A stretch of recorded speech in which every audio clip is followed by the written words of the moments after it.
Assalamualaikum warahmatullahi wabarakatuh. Bismillahirrahmanirrahim. Ashhadu an la ilaha illallah wa ashhadu anna Muhammadar Rasulullah. Allahumma salli ala sayyidina Muhammad wa ala ali sayyidina Muhammad. Rabbis rahli sadri wa yassirli amri wahlul 'uqdatam min lisani yafqahu qawli. Amin. Bismillahirrahmanirrahim. Salam hormatku, salam santunku buat para sahabat-sahabatku tercinta dimanapun Anda berada, baik yang ada di dalam ataupun yang ada di luar negeri. Semoga kita semua senantiasa selalu di dalam lindungan Allah Subhanahu wa ta'ala. Amin ya rabbal alamin. Sebelum kita awali di saat subuh yang indah ini, marilah kita bersama-sama kemahkan di dalam nyawa, kemahkan di dalam jiwa, kemahkan di dalam hati, kemahkan di dalam roh, dan kemahkan di dalam kehidupan ini dengan kalimat-kalimat thayyibah. Subhanallah walhamdulillah wa la ilaha illallah wallahu akbar wa la hawla wa la quwwata illa billahil aliyyil azim. Alhamdulillahi rabbil alamin. Pagi yang indah ini kami buat tema berdialog langsung dengan Allah. Alhamdulillahi rabbil alamin. Kata berdialog dengan Allah, selama ini kita salah terkah tentang berdialog dengan Allah, apalagi langsung. Pemahaman kita selama ini berdialog dengan Allah itu lewat kita mengaji Al-Quran, lewat kita melakukan sholat 5 waktu dan sholat rawatib, serta sholat duha dan sholat tahajud. Berdialog dengan Allah itu bisa diartikan kita melakukan puasa, melakukan zikiran, melakukan sholawat. Endingnya segala aktivitas sholat dan ibadah itu diartikan berdialog dengan Allah. Selama ini yang kita terka. Alhamdulillahirabbil alamin. Coba kita hayati, coba kita tafakuri, coba kita renungkan di dalam benak jiwa kita. Apakah mungkin sholat dan ibadah serta apapun yang kita lakukan, zikiran, puasa, zuhud, khalwat dan sebagainya dikatakan berdialog dengan Allah? Sementara yang nyata, sementara yang wujud, sementara yang hidup, dan sementara yang berkuasa atas diri kita di hati kita masihlah diri kita sendiri. Berarti selama ini kita jauh dari pemahaman berdialog dengan Allah. Akan tetapi selama ini kita selalu berdialog dan selalu berdialog dengan syaitan yang ada di dalam hati kita. Yakni setan yang merasa lebih wujud dari wujudnya Allah. Setan yang merasa lebih hidup daripada hidupnya Allah. Setan yang merasa lebih kuasa daripada kuasanya Allah di hati kita selama ini.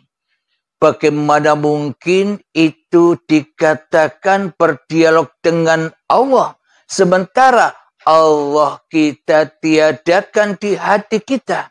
Sementara Allah kita gaibkan di hati kita. Sementara Allah kita fanahkan di hati kita. Sementara Allah kita hancurkan di hati kita. Sementara Allah kita matikan di hati kita. Sementara Allah kita cabut roh kehidupannya demi untuk kehidupan diri kita daripada kehidupan Allah selama ini. Itulah bukti yang sangat amat nyata kita selama ini hanyalah angan-angan berdialog dengan Allah. Nyatanya di dalam hati kita belum ada Allah. Bagaimana mungkin berdialog dengan Allah sementara Allahnya tak wujud? Bagaimana mungkin berdialog dengan Allah sementara diri kita saja yang wujud? Bagaimana mungkin berdialog dengan Allah sementara Allahnya gaib dan tak hidup? Sementara yang ada, yang nyata, yang wujud dan yang hidup di dalam hati kita hanyalah kita bersendirian. Kita inilah yang dimaksud setan yang terkutuk selama ini. Setan yang selalu mensekutukan Allah dengan diri kita di hati kita. Bila kita tak terima, bila kita dikatakan setan, maka ayatnya Inna syaitana lakum aduwwum mubin. Sesungguhnya syaitan itu adalah musuh yang nyata bagimu. Cek di dalam hatimu. Lihat di dalam hatimu. Intai di dalam hatimu. Di dalam hati kita yang lebih wujud Allah ataukah diri kita? Di dalam hati kita yang hidup Allahkah atau diri kita? Di dalam hati kita yang berkuasa Allahkah atau diri kita? Bagaimana mungkin Allah wujud? Bagaimana mungkin Allah hidup?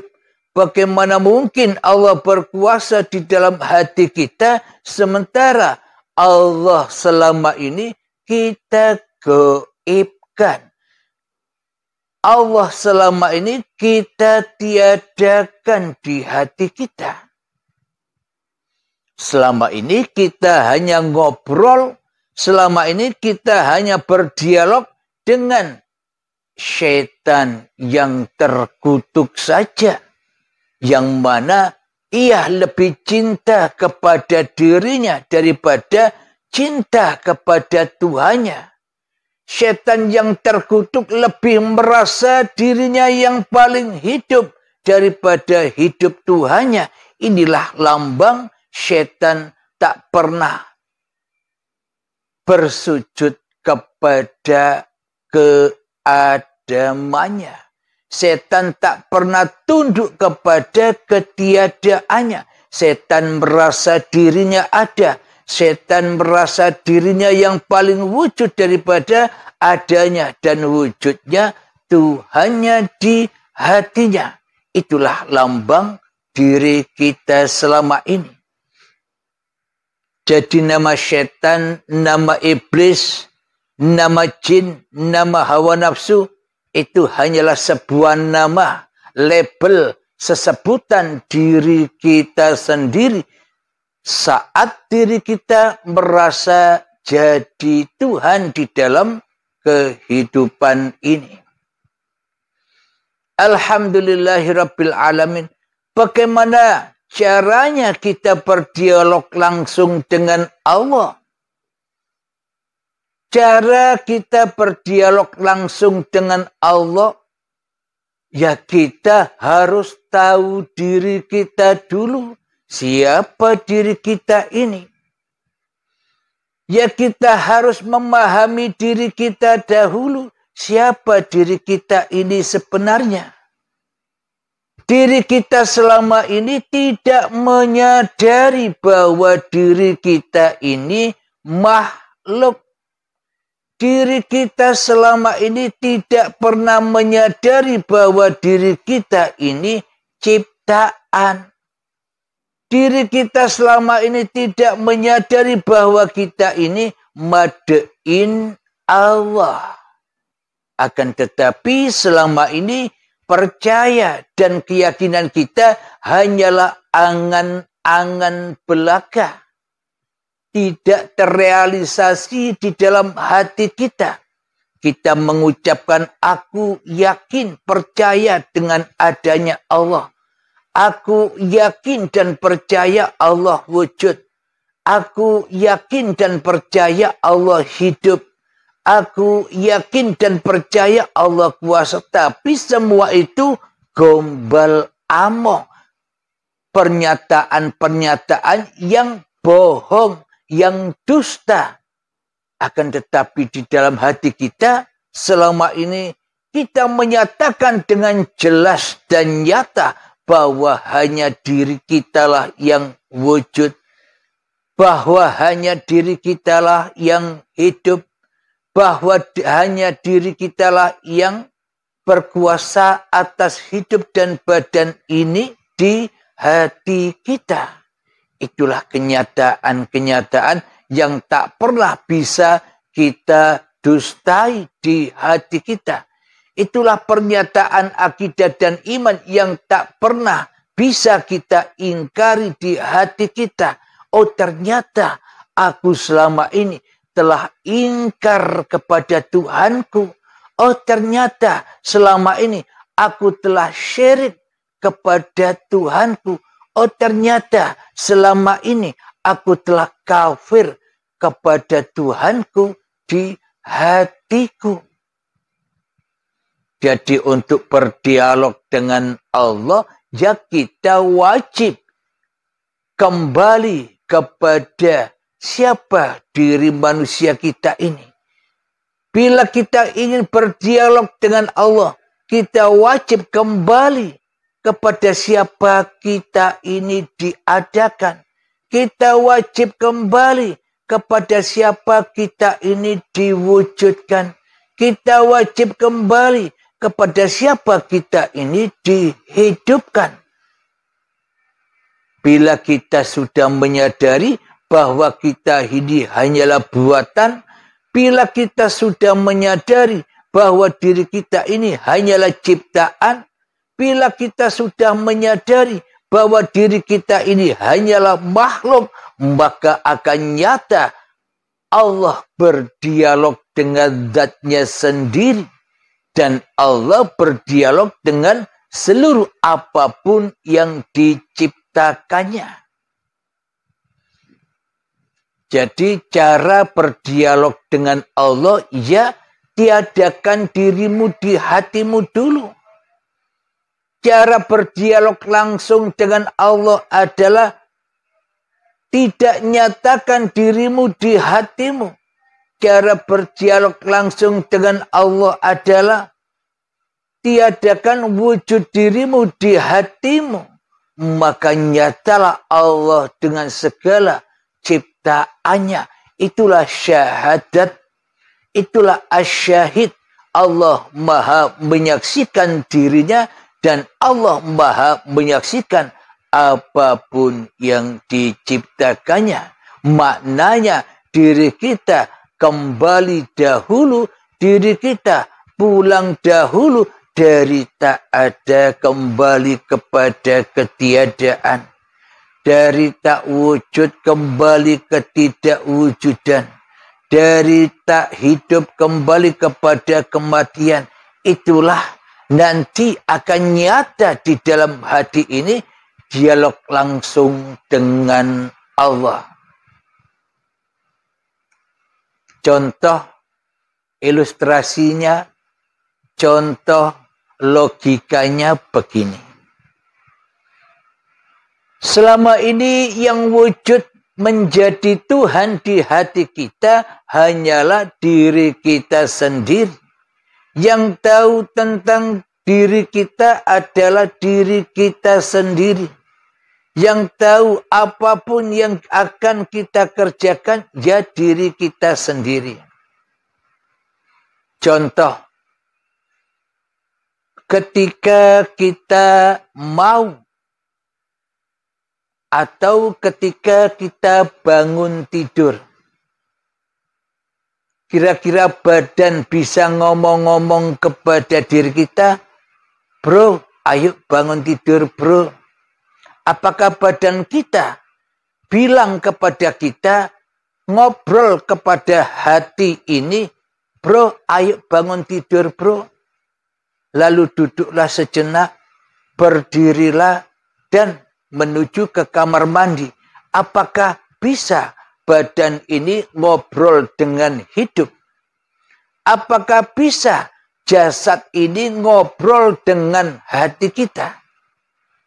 Jasad tetaplah jasad, manusia tetaplah manusia yang tak bisa ngobrol dengan penciptanya.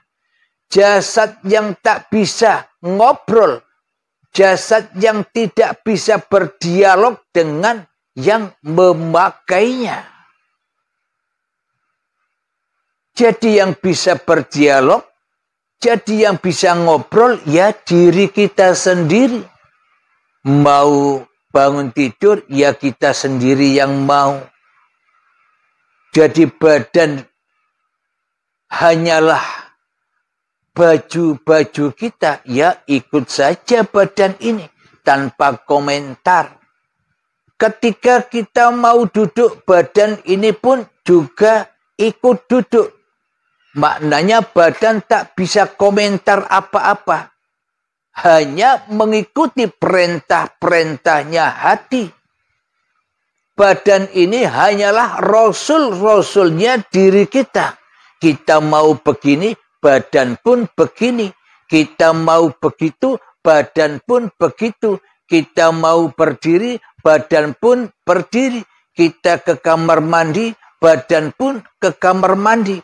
Kita mau sholat, badan pun sholat. Kita berzikiran, badan pun berzikiran. Kita mau sarapan, badan pun yang bersarapan.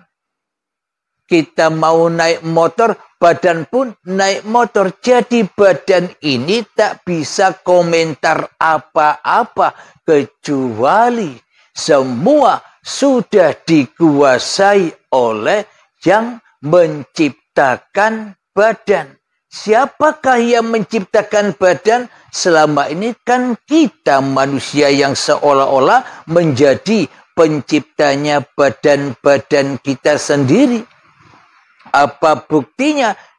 Buktinya bahwa kita selama ini sebagai pencipta badan-badan kita sendiri, kita mengaku-akui di dalam hati kita semua pergerakan, semua aktivitas, semua sholat yang kita kerjakan, semua zikiran yang kita lakukan, zuhud, khalwat, bekerja, ke ladang, ke pasar, semua itu kita akui sebagai kita pelakunya. Itulah bukti yang nyata bahwa kita selama ini tidak terasa memiliki badan sebagai ciptaan diri kita tanpa kita sadari. Itulah bukti bahwa kita selama ini tidak beriman kepada Allah sebagai ciptaan, tapi kita beriman kepada setan, kita beriman kepada iblis, kita beriman kepada hawa nafsu, bahwa diri kitalah yang lebih berkuasa atas hidup dan badan ini. Itulah tanda bahwa kita selama ini hanyalah berdialog dengan iblis dan setan di hati kita. Karena yang wujud bukan Allah, tapi diri kita sendiri yang wujud di hati kita selama ini. Alhamdulillahirabbil alamin. Mari kita buka di dalam Al-Quran.